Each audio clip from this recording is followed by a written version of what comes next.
Okay, quick topic for today about one world religion.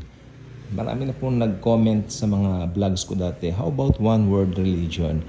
Okay, let me put this the safest because I don't want to intimidate anyone here. I just want to everyone become a friend, no? A friends tayo lahat, no? Hindi tayo nag-aaway-away. The only reason I'm here is to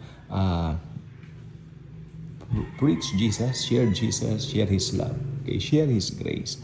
Okay, one word religion, sa Biblia, ito po ay katatagpuan talaga dito sa Apokalipsis. No? Merong leader na magbubuklod sa lahat ng religion. Pero ang pinaka-safest kung pwedeng sabihin dito ay yung Antichrist. Kasi pagdating po ng Antichrist, talagang may one word religion because he's promoting himself to be God. Okay, tandaan ninyo yan. Kaya nga po siya po ay nagpasa batas na magpatatak ang bawat isa na may numerong sa isa o 666, 666. So ito po ay talagang makikita po natin na talagang he implemented it so that yung worship tumungo at pumunta sa kanya. In fact, itong false prophet, ang trabaho po nito ay ituro ang kanyang kamay sa Antikristo. Sasabihin niya sa mga tao, sambahin yung Antikristo. Yan po. Pero may nagtatanong kasi, how about the present, anong tawag dito, present na panahon natin ngayon? May one world religion ba ngayon? Siyempre wala. Wala po sa panahon natin ngayon yan. Dahil naniniwala po ko na ang one world religion ay talagang may papatupad sa tribulation. Pero sa ngayon, sige, for the sake of argument, they're trying to say na itong Roman Catholic system, syempre, pag sinabi mong Catholic kasi universalism yan, universal, no? Universal church. Pag sinabi mong Catholic, ibig sabihin universal. Malayo po yan dun sa idea ng Roman Catholicism na meron ngayon dito sa Vatican o sa Rome, no? Ang Roman Catholicism po ay, ito po ay isang religion ng mixture ng paganism at saka ng Christianity. Alam naman po natin yan because of those doctrines that being practiced by those people of old na bago ipasok doon yung, siyempre, yung katotohanan tungkol kay Kristo. Pero itong si Constantine, bagamat I believe Constantine had a pure conversion. O siyempre, nagkaroon siya ng conversation sa Lord. No? At nagkaroon po siya talaga ng totoong conversion. Pero yung mga taong nasasakupan niya, siyempre nasanay po talaga sa paganismo. So, it's one way of putting it all together. Magkaroon sila ng way to like for example yung si Ramis, no, yung mother and child, no, alam naman si Nimrod, ganyan. Tama ba yung sinasabi ko?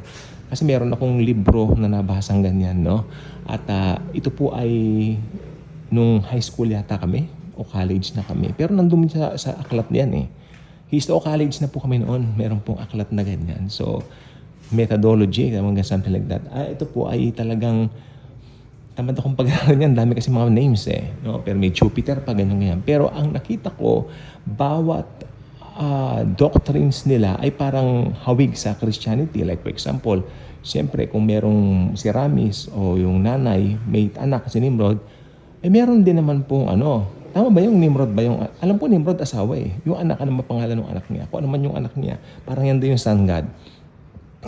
Parang hawig doon sa, siyempre si Maria, ng anak ng ganun lang po. Pero marami po kasing ipinasok na doctrine. Pero mahal ko mga Catholics. I love Catholics because they are the ones who can easily embrace true Christianity, through hearing the words of the gospel. So ako naniniwala po ko, they are the ones na talagang dapat nating targetin sa mga pag-evangelize natin because receptive ng kanilang heart when it comes to the gospel. Hindi po tayo mahihirapan of sharing them the good news. So ito po nakikita ko po dito. Ang mga Roman Catholics po, kinamulatan nila yan and mostly they don't understand what they're believing in. So wag po natin silang husgahan. So nandito po not to criticize anyone regarding whether it comes to their faith or and so on and so forth. Hindi po. It's not my intention. My intention was only to give you, alam ba ang sabi ng Biblia? Yung bang, yung Pope ba sa Rome, ang Antichrist? No, hindi po. may darating na Antichrist, hindi po yan papasa Roma. Kasi karamihan ng mga born again din na nangangaral dati sa radyo, especially while growing up, maliit pa akong bata, pag nababanggit yung Antikristo, sinasabi nila yung Pope sa Rome, ganito, ganyan, ganun, bla bla bla, cho. No, so it's not the Pope. It's not the Pope. It's someone na talagang may karakter na talagang determinado siyang ang buong mundo'y pag-isahin niya at makikita niya ang karisma. So ang mga, yung Pope po sa Rome, marami po dyan, yung ibang ayaw dyan di ba? Na ibang mga parte ng mundo. Bagamat charming po yung bagong Pope ngayon, tawagan nila Papa Francisco. Diba? Si Papa Francisco. Pero marami pa rin po ibang mga nasyon na ayaw. So hindi po yan talaga. So ang Antichrist po talaga yung lalabas. The Antichrist, the ultimate enemy of Christ, ito po yung Antikristo. So ito po talaga yung masasabi po nating harlot of Babylon na talagang ayan na po talaga na wow, grabe. Na ayan na po talaga yung kalapastangan na lumalabas sa bunga ng dragon. Na. So ayun pong gusto ko pong sabihin po sa inyo na tayo po dito ngayon sa kasalukuyang panahon po natin, we tend to believe anything we get to ganyan. Ganun nga. No? Mas maganda po, we focus on the gospel because the gospel itself is everything na dapat nating ipahayag sa ibang mga tao.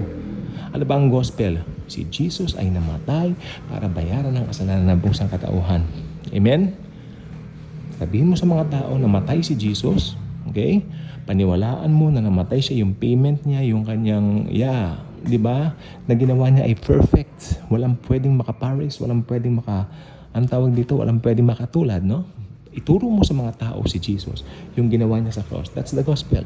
Kung Kristiyano ka, wala kang rason para sabihin, ay hindi ako good at speaking something like that. Oh, may mga nagsabi ba naman sa akin dati, mga mini-mentor ko, sabi niya, hindi po ako marunong mag-preach. Hindi ko po give ang mag-preach, no? Kalokohan yan. Sabi ko, pag na kay Kristo ka na, lahat tayo may kakayanan. Simple, i-share mo lang siya. Huwag mong gagayahin yung mga pattern ng mga pastor na sinasabi, ganito dapat mag-preach, ganito dapat. Hindi. Dapat, simple lang po, kung paano, ano yung paraan mo, kung paano ka mag-preach o paano ka mag-share. Doon ka mag-focus. Do not focus on copying your own pastor's way or strategy of sharing the good news. Hindi po ganon. Ano ka?